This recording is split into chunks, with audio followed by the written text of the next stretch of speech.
Am I the a-hole for cutting off my dad and siblings after they replaced my mom? 6 years ago, when I was only 16, my whole world came crashing down. My mom was diagnosed with a rare form of stomach cancer.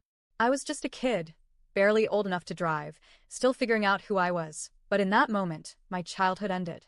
Someone had to step up for her, and that someone ended up being me. My dad didn't step up. He shut down. At first, I thought it was fear. I thought maybe he just didn't know how to process the idea of losing his wife. But quickly it became clear that it wasn't fear, it was selfishness. He didn't want to deal with the reality of her illness. He wanted her to carry on like nothing was happening, like she could somehow ignore her body breaking down. When mom was too tired to get out of bed, he'd snap at her. You've got to at least try. You can't just lay there all day. He made excuses to avoid driving her to chemo, telling me he was too busy with work or that she didn't need hand-holding. But the truth? He didn't want the burden. When she had surgery, I expected him to be terrified of losing her. Instead, he sobbed about himself, about how he couldn't manage the house or the kids alone. He even begged the doctors if there wasn't some treatment that would let her stay normal. In the last 3 months, mom couldn't even get out of bed. She was in constant pain, often too weak to move. I bathed her. I helped her to the bathroom, I managed her medications, and I tried to keep her comfortable. I was 16 years old, watching the strongest person I knew slowly fade away, and I had no choice but to grow up overnight. And my siblings? My brother was 15, my sister 13. I get that they were kids too, but it doesn't erase how much they hurt me or her. Instead of being gentle with her, they complained. Constantly. About the food, about the house, about how things weren't like before. They would literally ask her why she wasn't making their favorite snacks anymore while she was doubled over vomiting. They accused me of hogging her, but when I tried to step back and give them time, they wouldn't even sit with her. Instead, they'd unload their anger on me, listing all the reasons they hated me, then turning around and whining that I was taking her away from them.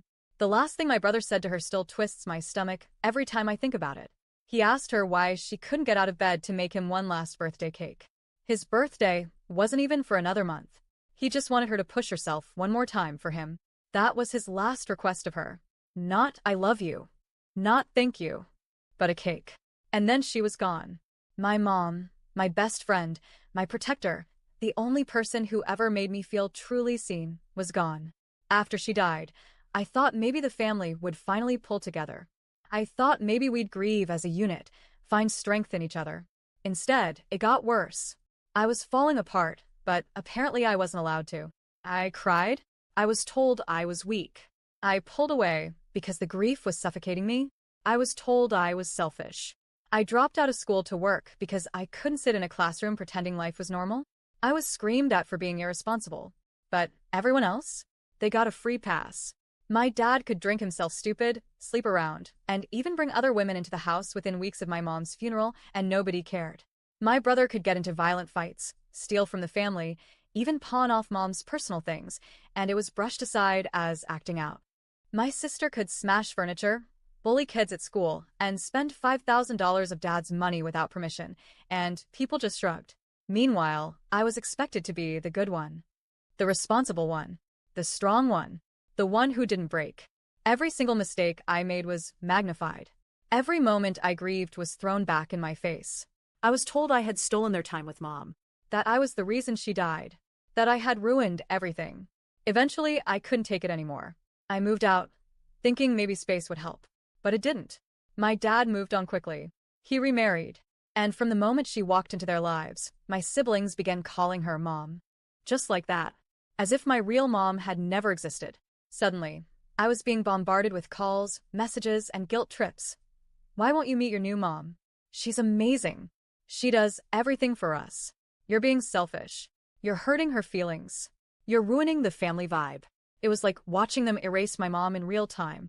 Like she was just a character in their story who could be replaced with a new actress, no problem. After more than a year of this pressure, I snapped. I told them exactly what I thought.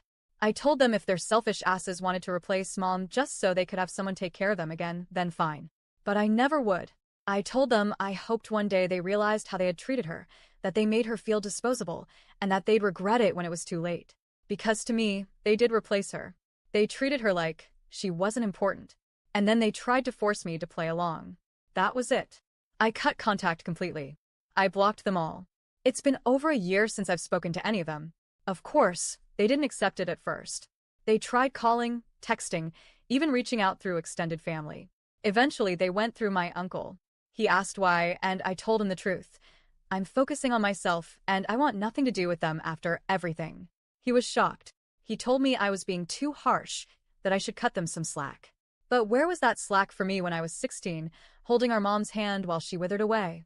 Where was that compassion when I was barely surviving and they were blaming me for everything? He told me I went too far when I accused them of replacing mom. Maybe he's right. Maybe it was harsh. But it's how I felt, and honestly, how I still feel. Because that's exactly what it looked like. And now I keep turning it over in my head. Was I wrong? Am I really the asshole for refusing to forgive them? For refusing to meet their new mom? For going no contact when the people who should have been my support system turned on me instead? I don't know anymore. All I know is I couldn't pretend she was replaceable. So, am I the a-hole?